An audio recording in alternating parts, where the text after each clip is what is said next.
Hi everyone, this is Thomas Pop from Video Mantis. I want to say thank you for joining us for another Vault Talk. I'm here with Matthew Brodnick. This How's it is my going? special guest. How you doing, buddy? Good, how are you? Good. Thank you so much for showing me. I heard that you had a crazy weekend. We'll get into that another time. But anyways, today we are here to talk about the new MixPre Series 2. Two. Yeah. Wow.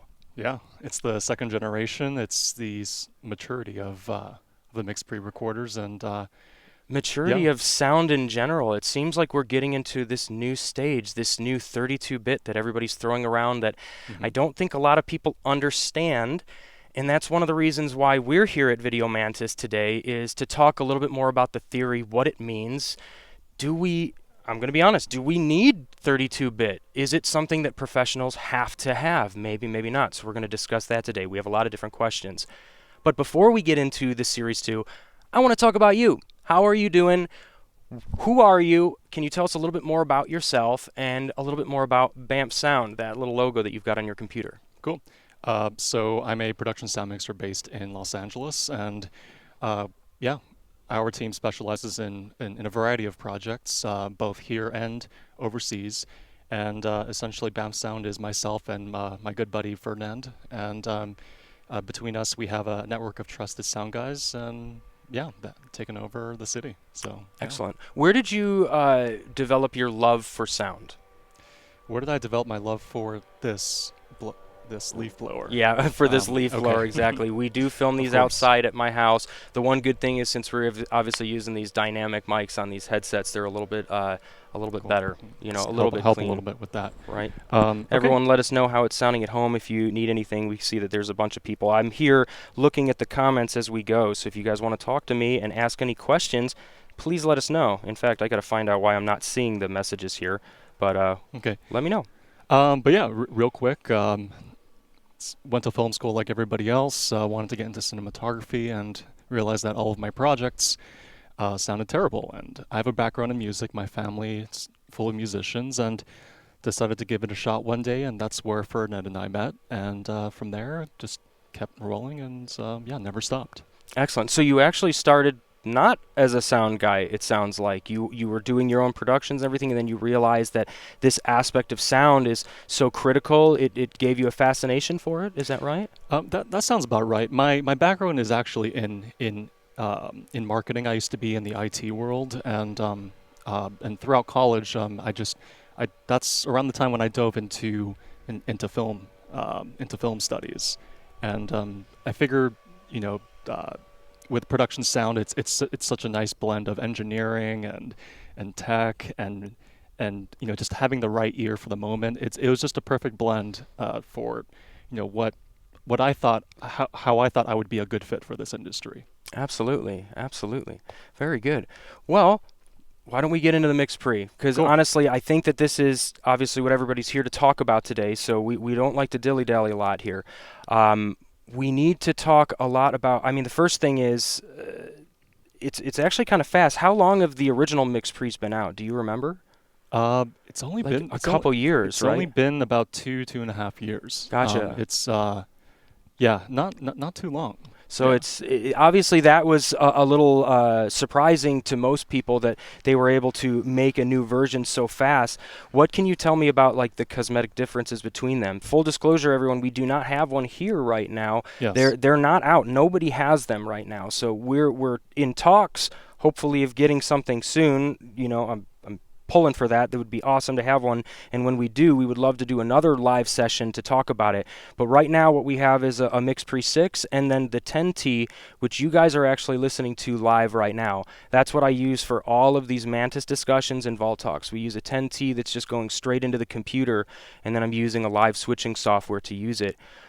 This has just simplified my workflow. So I love hmm my 10T. It is Yeah. absolutely pivotal for Video Mantis to use this piece of gear. Um, so what can you tell us about the differences between the two? Well, essentially, for anyone who's already using the MixPre series, the MixPre 2, it's sort of a continuation. It's an expansion. It's a big improvement for those who are looking for the features that the MixPre 2 offers.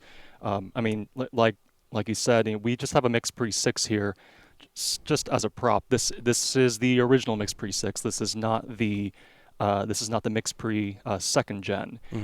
But essentially, from the surface, on the surface, physically, it's essentially it looks the same as the recorder. And this blue thing is actually that's actually another 3D printed accessory made by one of my buddies, Tim Chan, over in Chicago. But I'll just take this off for now. No shiny. Yeah, we'll talk about that later because that's really cool, actually. I do want to talk about that. For anyone who doesn't already have this accessory, just can't leave home without it. Yeah, make sure that goes into your car when you go home because I'm going to try to steal it. I'm just going to tell you flat out. That's going in my bag. Cool. Okay, yeah, all right, just let you know. So, but yeah, bonjour, Martin. Yeah. But essentially, with the MixPre Series 2, the biggest improvements are of course the 32-bit floating point recording, right? Integrated timecode generator, up to 192 kilohertz sampling rate recording. What else is there?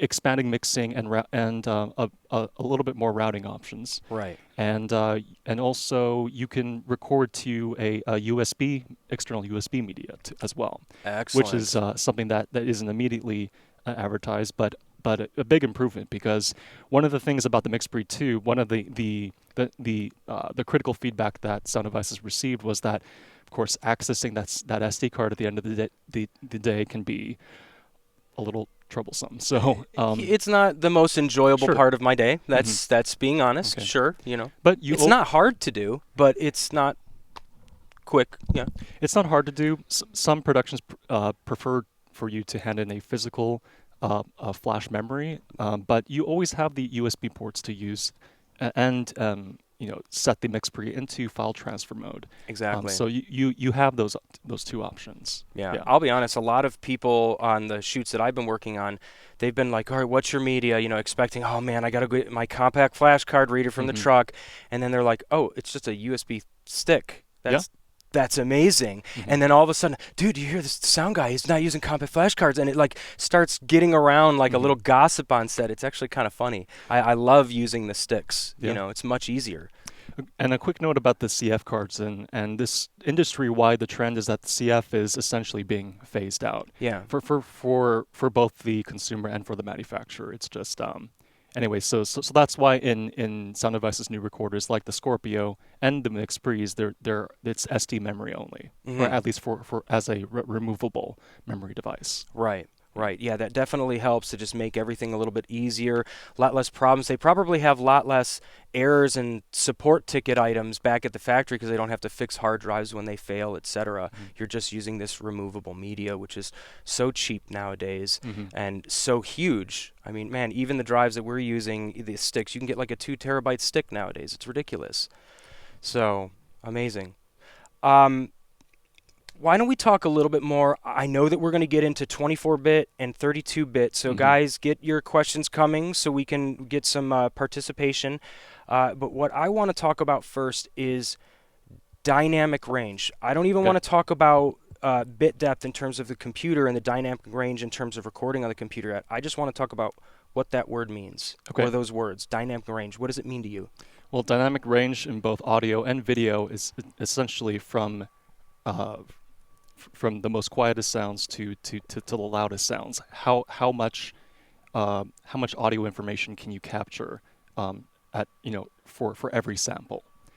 It's the higher the resolution that you record in, the more information the more dynamic information that you can record for every sample when it's converted into a digital format. Yeah. Copy that. So how does that play into this whole 24-bit and 32-bit? I know we're going to get a lot of questions about that.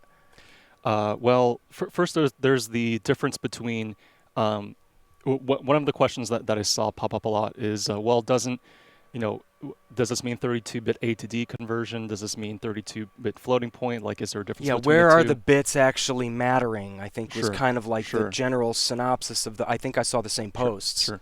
As you increase your bit depth, the amount of information is that you can capture also increases exponentially.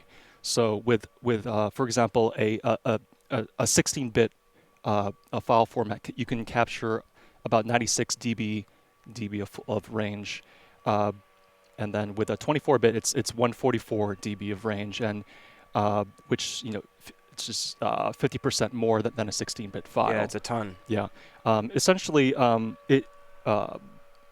your bit depth dictates how much space, how much memory space is used for every sample that's recorded. Trying to think of an easier way of explaining it, but essentially, the reason why 48 kilohertz by 24-bit depth is such a widely used standard these days is because there's a whole, it's the sweet spot of having a whole lot more information or whole lot more resolution that could be either used cleanly in post, or you have a lot more flexibility to manipulate and edit those sounds later on. So a 32-bit floating point, for example, you now have up to about 770 dB of headroom compared to which is it's logarithmic for one thing, so it's not like just turning up the radio. Exactly.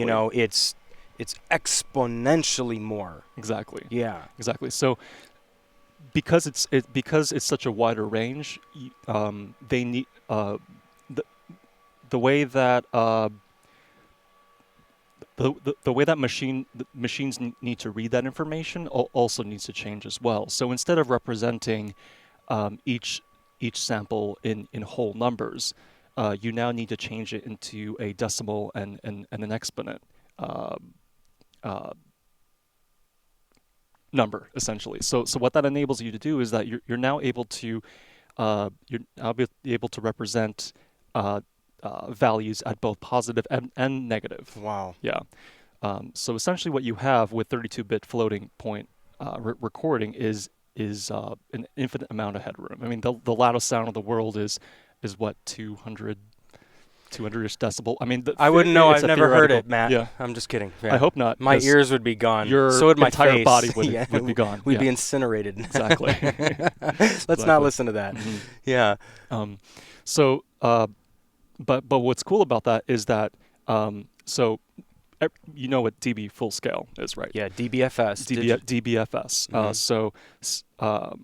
So whether... You know what? Humor me for a second. Okay. For anybody that doesn't know, my apologies. I just went past everybody and our listeners. What is DBFS? That's the digital scale for how we represent voltage for digital. For digital. Correct. With 0 being essentially the very top of that scale. Right. Anything that goes past 0 will either clip or distort or engage limiters if you have that enabled. Right. Yeah. Right. And for everyone, because I think that this is another thing that a lot of people get confused with because they don't understand the differences between analog and digital. Yes, they know that this is analog and this is zeros and ones. But when you start thinking of DBFS and 0 DBFS being the very, very top of it, it's almost like a bucket. Mm-hmm. Where once you fill it up with water, you can't put more water in the bucket. That's it. Like mm-hmm. you're distorting at that point. It's unusable audio in theory. Sure.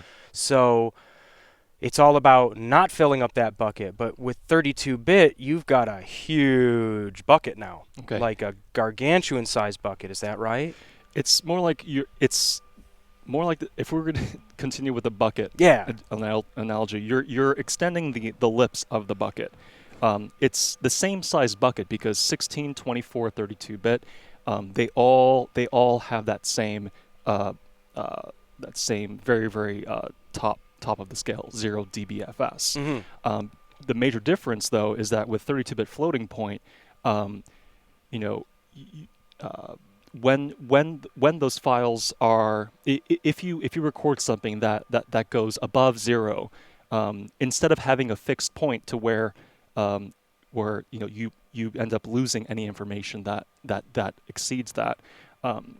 Editing programs and DAW programs, digital audio workstations, will still at first see that your recorded audio has clipped. However, once you're able to attenuate those loudest plosive sounds, even after attenuation, all of that information that would have gone past zero is fully retained. Wow. So that can be very, very useful for guys who, your Watson Woo types who record, explosions and Yeah, gunshots sound effects.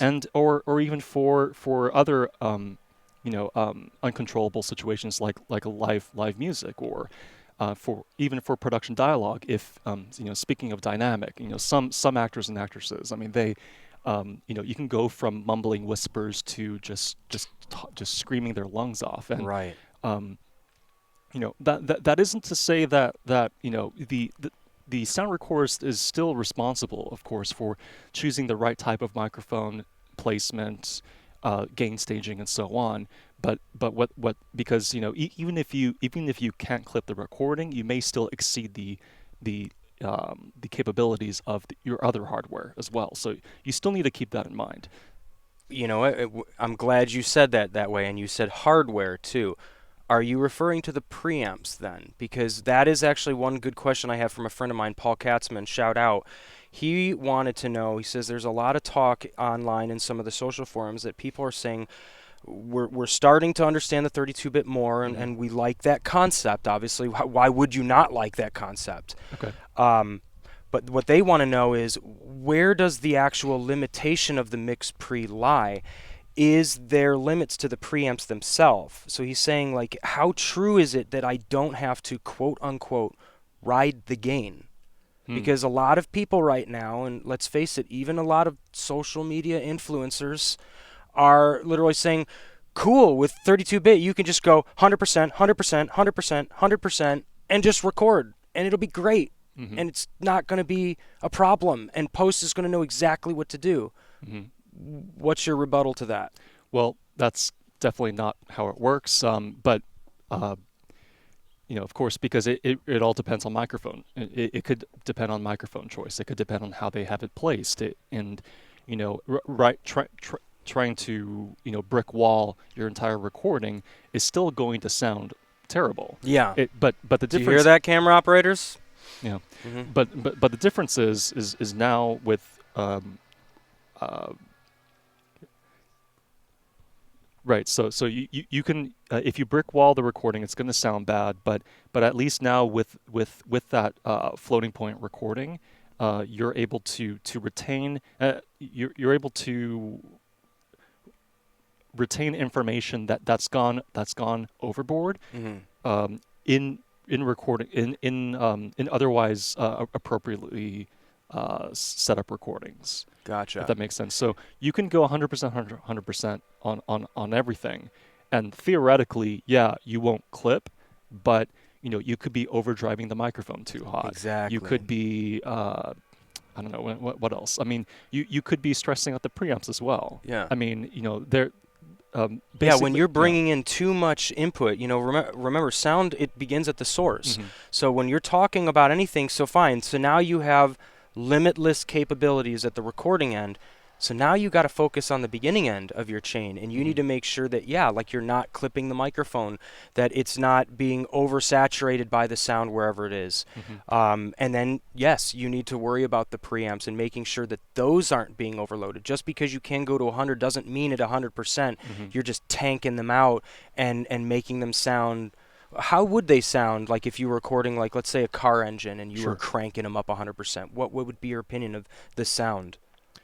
Well, if you were if you were really close to the car engine and you were just cranking it, I mean, it would, if you were to visualize like a waveform, it would just be brick wall the entire time. There would be very little difference between the softest sounds and the loudest sounds. It would just be a straight block of audio. So you end up risking losing out on capturing certain types of sounds that would have been properly recorded if everything was properly set up. Exactly. If that makes sense. Yeah, because when you're turning up this preamp, regardless of what recorder it is, you're just saying, microphone, anything you hear, just suck it up into it.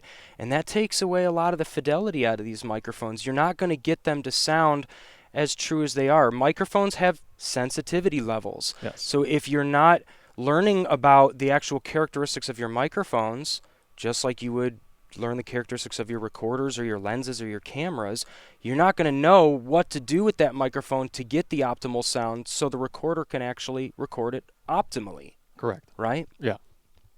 Wow. So that's 32-bit floating point. Just a little overview of that. One other consideration about recording in 32-bit is, of course, there's a lot more information, so your file sizes will understandably be larger. So there are so 32-bit isn't, it's great to have. It's also it really just like anything else, it depends what sort of project or what sort of recording you're trying to achieve. So for example, a 24-bit file is about 50% larger than a 16-bit, and the 32-bit is another third or 35% larger. So, the new MixPre 2s can record up to 192 kilohertz sampling rate by now 32-bit floating point. So, storage is definitely a consideration if you're planning on recording, ultra high resolution content for whatever you're trying to do. Yeah, concerts or sound effects and things like that, especially. Yeah, up that high, that's going to be your music recording. Exactly. For production dialogue, 48 by 24 is fine for 99% of needs, but sometimes having the option of 32-bit depth is it could come in handy. You never know. Absolutely. Mm-hmm. Before I get to some listener questions, another question I have for you is dealing with... Oh, sorry, I just drew a blank here for a second. Okay, 24 and 32-bit. I remember reading that it can record both at the same time. Is that right? Or is that the competitor that also has a 32-bit? I want to know if there's a way for them to record 24-bit and 32-bit. Like when you give these off to post, what does it look like? Most DAW programs, by default, their sessions are set to a 32-bit floating point. So when you load production audio, it should be able to natively understand what's going on. Now, but the difference being is that with 24-bit, if you have information that exceeds 0 dBFS, it's gone. It's gone. With 32-bit recordings, all post needs to do is to just bring down those highest signals, and all that information will then be retained. I think the technology that you're thinking about is the competitor, where there are dual. There's two different types of conversion happening at the same time. Right. Yeah, I think that's the other technology. Okay. Yeah. We're going to leave that one for another day because, honestly, guys, sorry, I don't know everything either. That's why I bring in people like Matt. I'm just learning as well. I don't know everything either, but nobody does. That's the amazing thing, and I'm going to be the first one to say it. Okay? Cool. Damn it. All right, so let's get to some questions. It says, hey, guys, so the question is dealing with Wave Agent. I understand that Wave handles 24-bit float recording.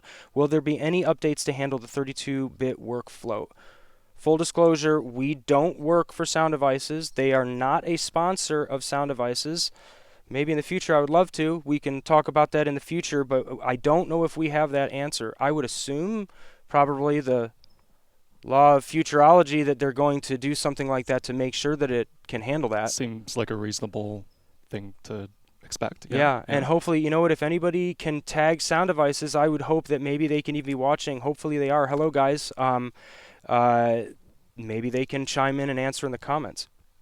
So let's see here. Somebody's talking, and somebody was asking about the headphone knob thing that was for Timothy Chan. Is that right? Yeah. So Timothy Chan, he has a 3D printer and makes a bunch of accessories, and this has been very, very useful especially when it's inside of a bag, which I took it out already. But instead of having to dig through this little going small through thing. the side, now you have a little extension to where you can sort of glide your finger across, and it makes operations so much easier. It's a very, very nice design. Very good job, Timothy. I'd love to get one of those on. Maybe we can talk about that in the future. We'll get it in the vault as well. Yeah, Second City sound. Absolutely. Okay, Stephen Harrod is saying, Why didn't Sound Devices come out with the features in the first place, particularly to Timecode? It's almost like they, oh boy, I didn't know, rushed the first one out to complete with Zoom. Almost like they knew everyone would drop cash without asking questions. You know the first. Okay, so first off, I have to start saying we got to stop with the drama. Vault Talks are not about drama. They're about the education. They're about learning the devices. We're not here to talk about little squabbles between manufacturers and things like that. I'm here to talk about the gear, so I will answer this as best as we can. There's a lot that goes into making these things. Guys, I've built things before too. I know lots of manufacturer friends. Just because you see a product that says that they came out in a year doesn't mean that they haven't been working on this for 6. You guys have no idea how hard research and development companies work and how much money. This box is 6 or 7 digits to put this together, to do all the research and development. So we just need to respect and understand that, you know what, businesses have to progress. And just because something came out a couple years ago and now we have a new device doesn't mean that we have to get all worked up. There are new features, there are new technologies that come out all the time. And this is just the way that the world works. People buy iPhones every 2 years, right? So, but you know, that being said, you know, it's what that yeah, his concerns are completely understandable, and to be honest, with respect, I agree. And to be honest, I was on the same page for a little bit. You know, I mean, as much as I love I love the MixPre 6 because it's a simplified recorder that I can use on jobs that don't need complex routing, mixing. You know, and you know, dual memory, just those other features, and you know, the MixPre 6 on paper is a 6-input recorder. You know, four mic pre's and 2 line ins, 2 auxiliary ins, unless you're using timecode, unless you're jamming it with external LTC timecode. Right. So realistically, especially for professional production workflows, it's a 4-channel recorder. It's a 4-channel 6-track recorder. Which, you know, I've been in some situations where, yeah, it would have been nice to have to free up those extra 2 channels, but I needed to jam the recorder with timecode. So I get that. But, you know, but there's always a common question of, you know, oh, I just bought this and this and this, and now 2.0 just came out. Right. You know, you guys are leaving me in the dust. What the heck? But let me ask you a question, though, because this is my perfect rebuttal to that exact statement. And, Stephen, I hope you don't think I'm bashing you because that's not the point. It would have been somebody else, too. So I really want – this is what Vault Talks are about, is my theory is that, yes, if I have a Series 2 and I have 32-bit floating point, awesome. That's just another tool for me to make my job easier and to make me look better to my clients. Not that I'm going to tell them and boast, hey, I have 32-bit and they don't. I'm not going to be that way. Do I need 32-bit to do my job? I've been doing fine with 24-bit and even 16 before that for years. My personal opinion is that no, I don't need it. Would I like to have it? Great. If I get a new one, yes, I'm clearly going to get the 2. Yeah. Do I need to turn around and sell my 1 right now to get this 2? I don't think so. I don't necessarily think I'm going to run out and get a 2 yet. I'm going to get a second one that has that features for other things. But as a professional sound mixer, no, I'm not going to say, oh man, I just bought another one a year ago. Now I have to get rid of it and get another one. Not necessarily. What's your opinion? Well, that's a very good point. I mean, we're thinking about this from the perspective of production sound. Yes. Which that's a very, very limited band of frequencies that we need to be concerned about. Right. What we need to keep in mind is that the MixPre series, it's not just for us. Yes. It's for content creators. It's for musicians. It's for a wider variety of applications to where you know, people are going to say, yes, I don't really care about timecode, but man, 32-bit or recording sampling rates above 48 would be awesome. Yeah. So it really does depend on what you're using what you're using it for, but you know, it's easy. Sometimes it's easy to forget that there's a whole nother user base that isn't part of production sound, what we of do, what we're doing. Yeah. And so, you know, this, of course, you know, being a consumer in general, it's always kind of it's exciting and it's surprising when the next update comes out. Yeah. And you know, do I really want this? Maybe not. And it really comes down to what your needs are as a recordist in general, not just in production sound. Exactly. Yeah. Exactly. All right, let's see here. We have a couple more. Hey, Joe File says, "Hey guys, good to see you both. Do What's up, you Joe? know how the total dBFS of Zaxcom MARF compares with Wave, broadcast Wave, at the same 24-bit 48K? I remember Glenn talking about the increased dynamic range garnered by using the least significant bits."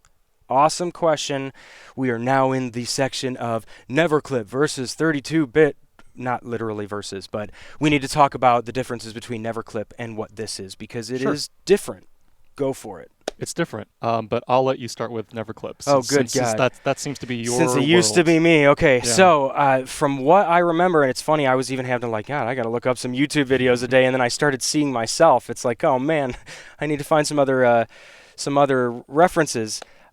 The idea with NeverClip is it's based on 24-bit, hmm and there are two analog to digital converters that are basically right after the preamp. hmm So the idea is that one of them is set at a lower setting. So if you are going to overload one of the analog to digital converters, it will magically flip over to the second analog to digital converter, hmm which is rated at certain decibel droppings, be it, I think it's 8, or what is it, like 6, 12, 18, or 24 decibel increments. hmm So all of that is basically allowing you, depending on what your dynamic range is, to be able to fit all of it in the 24-bit realm. Okay. So instead of using like limiters that's compressing the signal and basically changing it in a certain way, it's hmm basically just saying if this analog to digital converter is going to clip, it's going to flip over to the next one and basically preserve it and keep that chain. Okay. Then the rest of the magic of NeverClip has to do with the digital signal processing and how it takes that signal that's coming in and place it into the DAW or into the digital realm. Sure. This is where I start getting a little loopy. So if anyone wants to help me as well, like I said, I'm not the smartest at this stuff. It's very technical knowledge. The idea is that when you're recording like even a dot wave, there's a section of the file called the least significant bits. And generally it's got nothing in it. It has what's Mm. called system noise or the noise of the file. So what Zaxcom does is they take that file and instead of putting all of the audio on top of it, they basically shift everything down, getting rid of the least significant bits, which basically increases the headroom of your file. Hmm. Okay. That's the best that I can explain it. Somebody tell me I'm wrong. I know I'm wrong. I'm teasing. But please tell me if anyone can help clarify and help to bring it out. We'd love to hear it. That sounds about right, and that's it's I don't know, at least from my Yeah, understanding. right? I remember we had a big chat about that. What was it, like 5, 6 years ago at NAB? Exactly. About when NeverClip first came, it was like 2013 or so. There was a lot of Um, shouting in the Zaxcom booth that year. there Everybody was like, was. no way, it's got to be able to clip. Hey! And they're screaming into the mics. Well, yeah, it's a lot more complex and Yeah. a lot more patented, I bet, Hmm. than what essentially with the MixPre 2, it's a file format. Yeah. It's a file format that may need the additional step of being manipulated later in post. But the difference is anything that goes past 0 can still be retained. It just needs to be attenuated later. Absolutely. Yeah. Absolutely. So forgive me for saying if this is politically wrong, but is it kind of like the NeverClip was what we needed because 32-bit wasn't here yet? I don't think so. I mean, as far as DAW compatibility, uh, 32-bit's been around for a bit, Oh, you're and right. But um, ching. but I think it was more for more as a I think it was still a post-production sake that things were kept consistent and with file formats because what we deliver is 48 by 24 most of the time. Mhm. So having those ADD dual conversions happening while still being able to repackage it into a 24-bit format, that's what Zaxcom felt was necessary, and it's and I've seen that technology in action, and it works great. It's just I guess it takes care of all of the legwork on set, on location, to where post can just run with it immediately. Exactly. Whereas with this, it's more of a file format that that gives users, especially you know musicians, content creators, and so on, that flexibility to not have to you know it simplifies things on while you were recording, and for most of those content creators, they have a lot more time for maybe to spend in post production to really fine tune things. Yeah, Yeah. when those content creators are focusing on, because God, I can even tell you, being a content creator myself, I'm not just a sound guy. I have to create all this stuff, and Hmm. when you've got to focus on all the cameras and everything, even being a professional sound guy, that's the first thing that I drop. When I hit record on the cameras, my ears stop listening. It's amazing. I have to Hmm. actively be like, oh my gosh, I did it again. Hmm. Focus on both. So having something with this technology in it where they can focus less or have a little bit more peace of mind Sure. is a good thing, as long as you understand the limitations of it, like we were talking about with the preamps and things like that, and Hmm. understanding the sensitivities of your microphones. Like if you have limitless capabilities, you need to make sure that you understand the other parts of your chain. It's just so important. Exactly. Yeah. Excuse me. Yeah. So everything still needs to be properly set up, on that part of the chain, Yeah. and as long as they've got the right setup leading all the way up uh, to creating the file, then from there they have a heck of a lot more headroom to work with in post. Absolutely. Yeah. Absolutely. Martin Schulte is saying, as I understand it, limiters on the SD MixPre are there for 16 and 24 bit. Is that correct? Uh, He's but asking if there are limiters on the MixPre Series 2 when you're recording in 32 floating point. Of course, and the limiters for the second series have actually been expanded, Oh, nice. the options too. So it's not just limiter on off anymore. Now you have you can go with the factory setting, which is just that on off, which you can access in either whether you're in the easy mode or the advanced menu mode. Um, but now you can change things like ratio, threshold, and release times. Wow, you got the envelope that You you can play so with. now you have the full envelope to play with, which is great when you're recording musical instruments, or even with voice too. I mean, it's so you do have a bit more expanded limiter options with the second generation. Mm-hmm. Absolutely. Do you guys know if these new MixPres can do ambio recording? I believe they can, Yeah, because the first absolutely. one can, Yeah. so second one can too. I definitely don't think they got rid of that feature. No. Sound recording and VR recording is going to be around for a long time. And in fact, we have to give a shout out to Ben Adams, who's going to be doing a course, That's a a master spatial class, right? audio masterclass. Yeah. It's called Audio for VR. It's going to be in Los Angeles, actually Pasadena.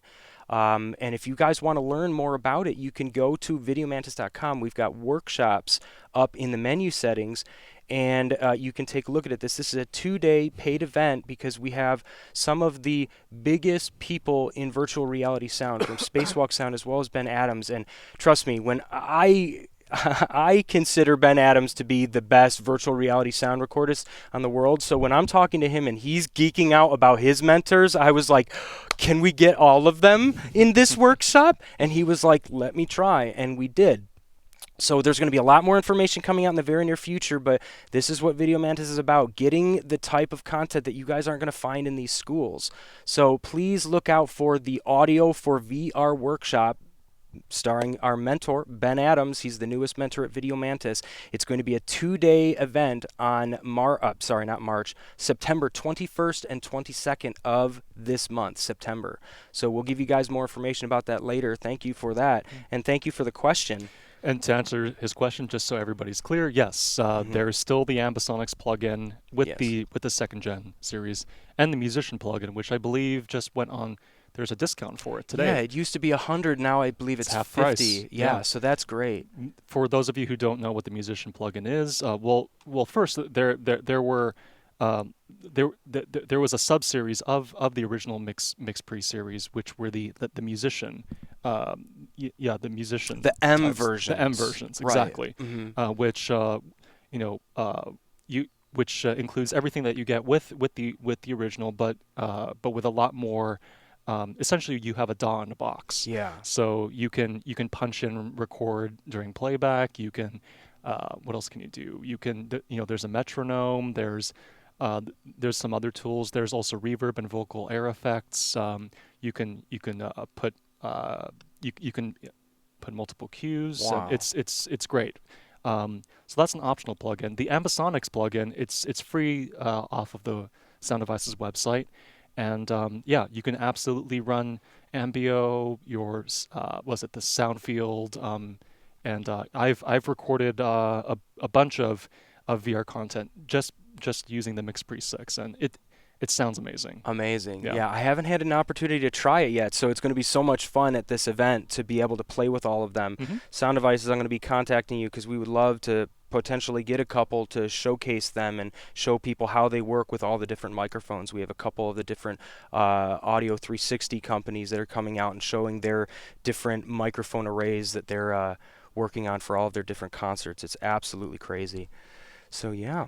All right. So guys, keep the questions coming. These are absolutely great.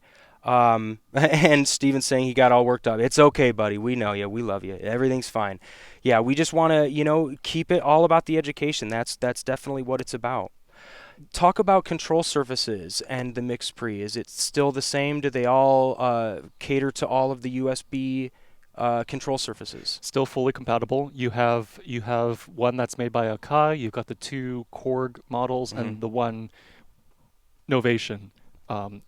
All still fully compatible with that series. And of course, the compatibility and features and mapping will improve as as Sound Devices receives customer feedback. Copy that. Another question I had from a good friend of mine, Paul Katzman, once again, just popped into my head, is he wanted to know, this could be a controversial question, why they did not put 32-bit floating point in the Scorpio. I'm curious if you might have an opinion about that. Obviously, we don't work for Sound Devices, so this is all Vault Talk. We're just talking. That is a good question, and I think it comes. It may come down to terms of application. Mm-hmm. I mean, Scorpio being a production sound recorder, first and foremost, maybe it wasn't something that is immediately released. Whether or not that's a software or hardware limitation, I don't have the answer for that. But the Scorpio does have 32-bit A to D converters on all of its on its inputs, On its front end. On its front end. So there's that. Interesting. But why there's no 32-bit floating point file format? Not sure. That's an interesting question. Yeah. So, maybe we'll be able to find out from Sound Devices on that, or at least, Sure. learn more about that, because that's definitely a very good question. Jana, do you have any questions? Jana is behind the camera, everyone. Jana R. Lopez Raven. She's probably putting on her control to say hello. I want to say thank you. She's obviously helping out tremendously doing the audio and switching for us. That's been tremendous. Oh, Timecode. Let's call my gosh, Timecode. yes, of course. Another big feature of the MixPre Yes. Gen 2. Mm-hmm. So of course the MixPre 10T already had it, but now with the second gen, the 3 and the 6 will have timecode as well. They all have it now. They all have it. Internal timecode generators, which frees up.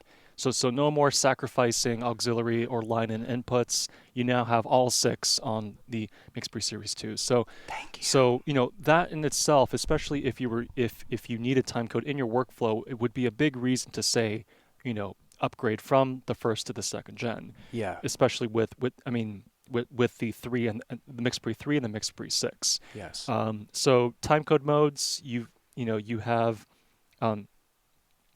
jamming timecode on the 3 and the 6 is through an 1/8 inch connection, and from there you can even output the timecode out of the timecode LTC signal out of the stereo out connection as well. Excellent. So you have, which could be useful in situations like well, of course, jamming other Locket boxes, or Mhm. even for playback applications too, like Right. for music videos. That could come in handy. Oh, excellent. Yeah, Um, especially because you can do all the punch-ins and all the different music things. You could throw your files in and do playback right with this little recorder instead of bringing a whole laptop. sure. That's amazing. And so timecode modes, you have, of course, free run, record run, time of day.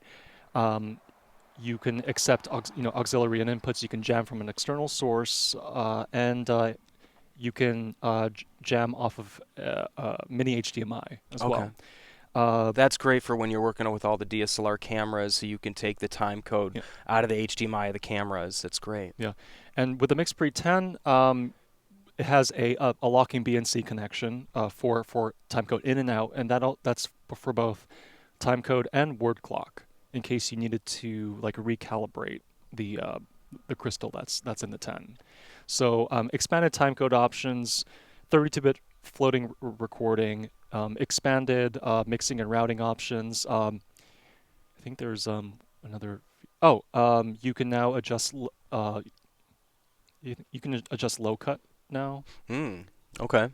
I forget Instead of just turning it on and off. on and off. So now you can do was it 40, 60, 80, 120, 160. Excellent. Yeah. Excellent. No, hertz. Yeah, roll off. What about powering these devices? Is it pretty much the same? I'm assuming it's pretty much the same. Powering is pretty much the same. Okay.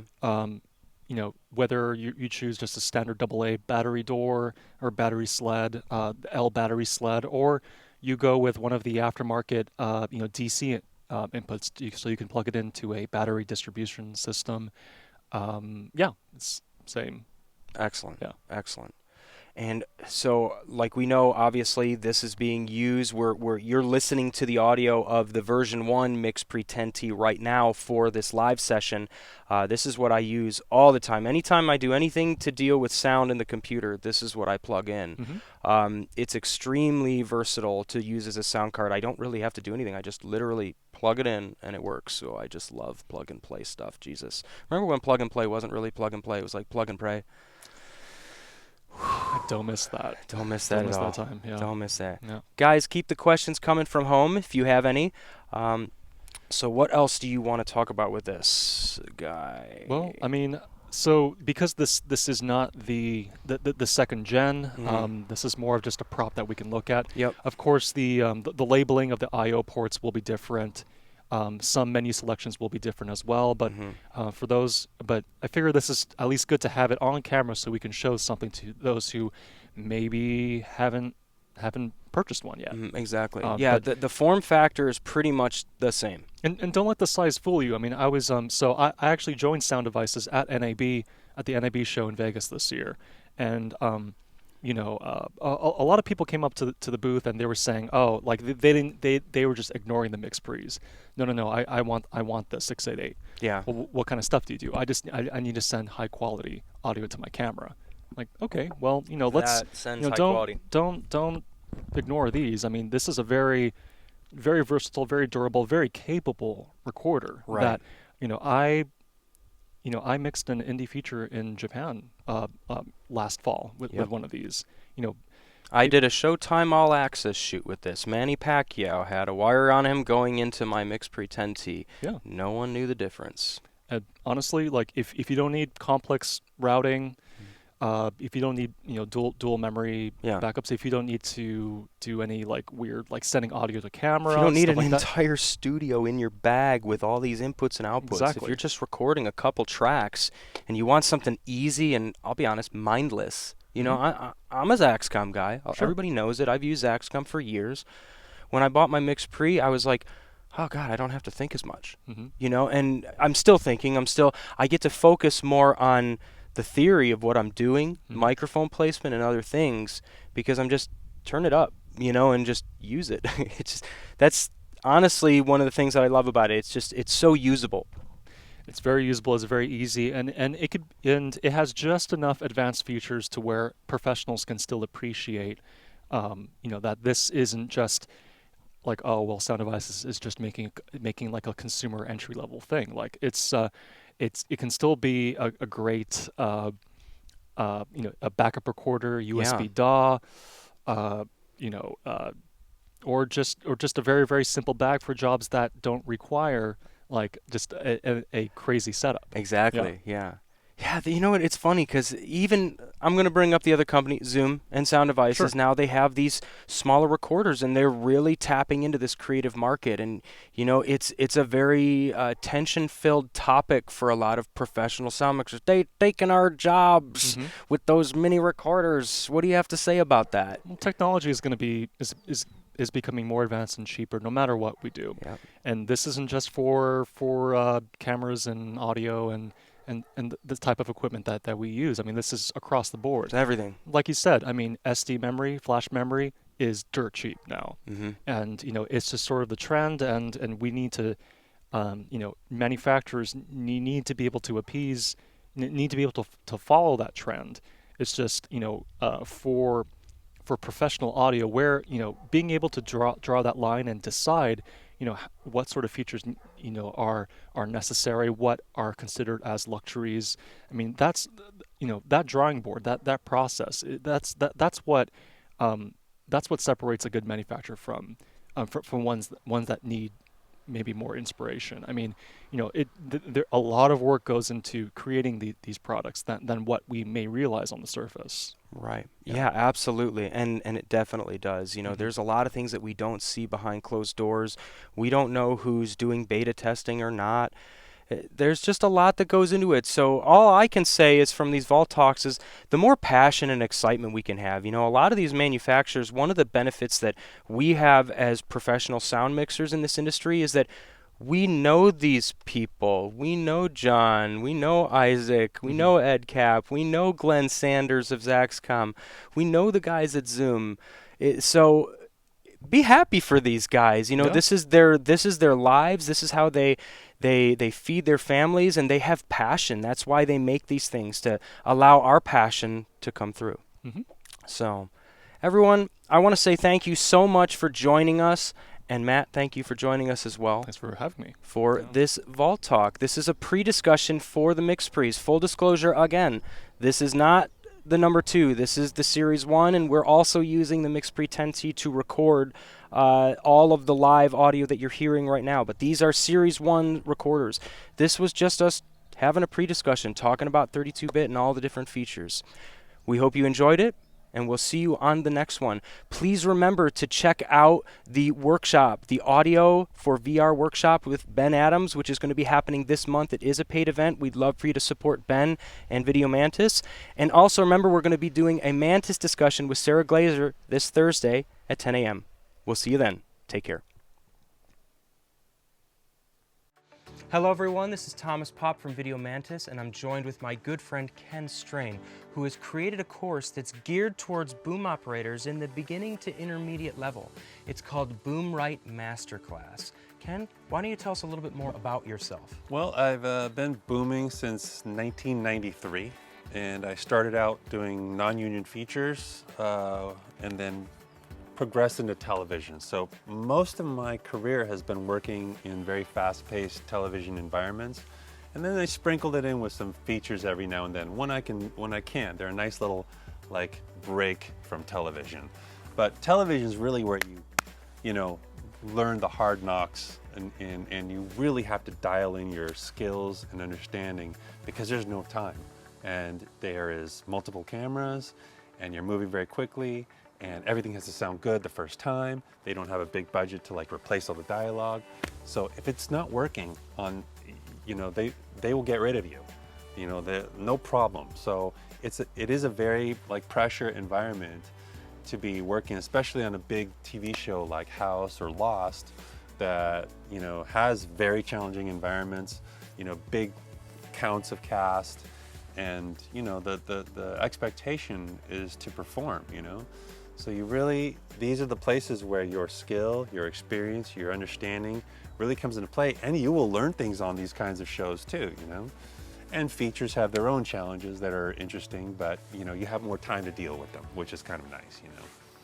Ken, one of the things that made me start Video Mantis in the past was the fact that there's a lack of sound knowledge out there that really just drives truth into what we do.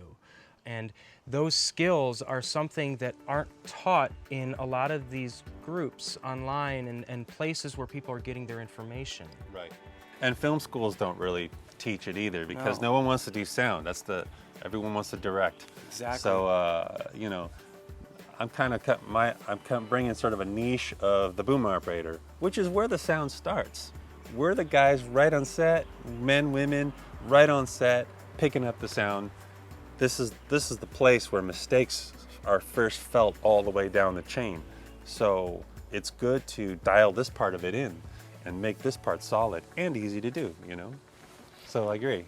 So what makes a successful boom operator? On one hand, one can say that being a boom operator is about holding a microphone over an actor's head. Right. That is the most basic definition of being a boom operator.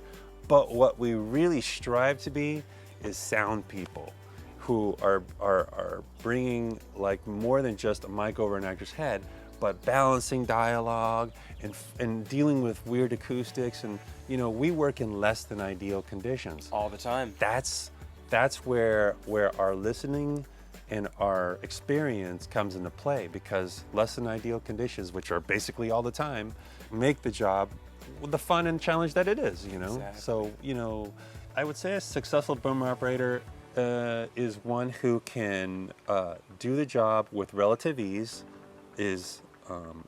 interfaces well with the crew, is friendly to work with, and handles situations and problems with calmness. You get those elements together and you will have success. People will call you. And you'll know you're successful when you're turning down jobs because you have too many jobs. And you're like, I can't do that job, I can't do that job. And you know, okay, I've achieved some success here, you know? So Ken, why don't you break down this course a little more and tell people what they're going to be getting into? The way I've broken the course down is we start with the equipment. So I cover that for about an hour of just how to set everything up. And that way you have the most success. The importance of the equipment is key to how I work. And then the next part is physically being a boom operator. How to hold the pole, move the pole, adjust for different things. Actors, blocking, all the different situations we find. I show you how to get through it in a very efficient, easy way. And then the next part is how we function on set. And I even throw in a few wiring tricks, my old wiring tricks that I've used for years that I've had a lot of success with. So, but the primary part of the third part is how to work with the crew and how to get what you need from the crew, from everyone around you, and the actors, everything. Just how to work with everybody. Ken, I've been doing this for 15 years and I still learned things from this course. Who is this course for? This course is basically for anyone who holds a boom pole, and even if they've just started, like doing like student films, you know, new. You can be brand new, but you've tried this. You've held a boom pole and you've decided you're gonna try this, maybe do a short film, all the way to 10 years. So from student film beginning to 10 years experience, that's for you. Because you're gonna learn so much in those first 10 years, and I can bring that learning curve right back down to your first year. Everyone, this course is a game changer. If you're a boom operator, not taking this course versus taking this course is literally going to catapult you into the future. You're going to eliminate years of confusion and troublesome times and sore shoulders when you could just be learning how to boom right. This is Thomas Pop from Video Mantis. I'm here with Ken Strain. We'll see you on the inside.